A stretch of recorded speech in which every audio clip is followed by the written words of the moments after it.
Welcome to First Unitarian Society of Minneapolis, the birthplace of congregational humanism. We carry on that tradition of free thought today, dedicated to promoting a free search for truth, meaning, and justice. Our web address is firstunitarian.org. Thank you for joining us.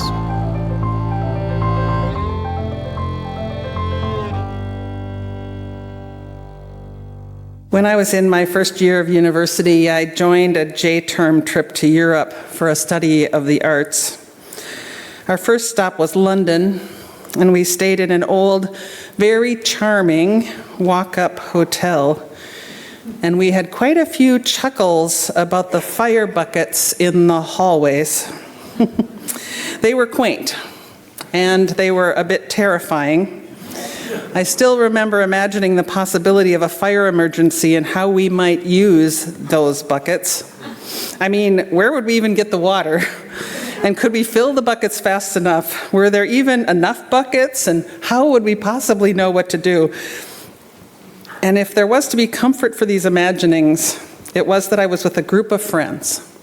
Strong, capable, smart friends, and I could trust that somehow we would figure it out together. We show up in order to be together, to not be alone. I expect that were I to ask any of you why you show up here, at least some part of your answer would be about being part of a community. So I'm not saying anything new or profound. You show up here because of each other. But why? To what end? I think imagining ourselves as individual buckets of water that can fight a world on fire is a helpful metaphor for these times. And yet, of course, while we each have the potential to pour out all of who we are in order to bring about peace and safety and justice, a fire brigade, an endless string of companions lined up shoulder to shoulder, pouring out bucket after bucket, a fire brigade increases exponentially the possibility of changing and healing the world.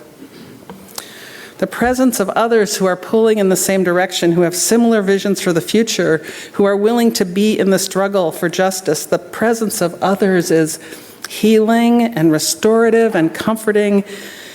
Of course, sometimes frustrating, but ultimately, our connections are life-giving and powerful. We show up to be in the presence of like hearts, and we show up to be a presence for others.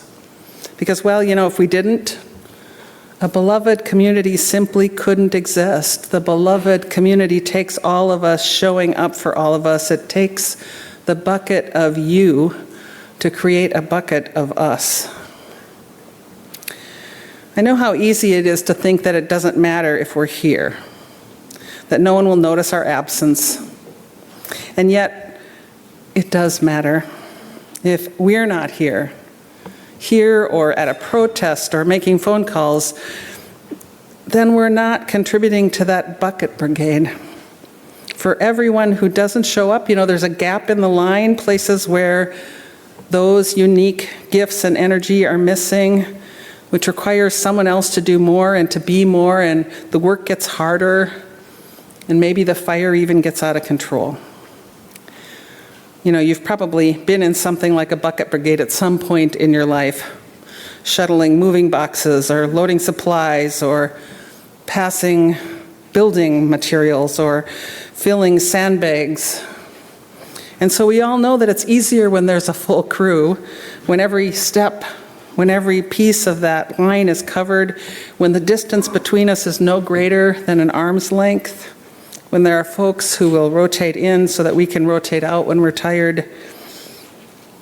Yeah, we show up because it matters that we're here, but we also show up because we need one another, not only to fight the critical fights, but for our own very survival, for sustenance, for belonging, for friendships, for joy, to be challenged, to be comforted and fortified, to get those loving human connections, and for the possibility of creating change together. We come to rant and to cry, to hold one another, to apologize and to forgive and to learn to love, to dream of a better future for the generations to come.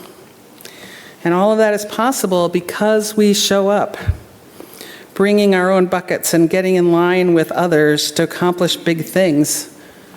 We need each other to survive. And because you are here, I believe that our mutual thriving is possible. Because all of you courageously showing up, well, that means we can do things and be things together. May our love make it so.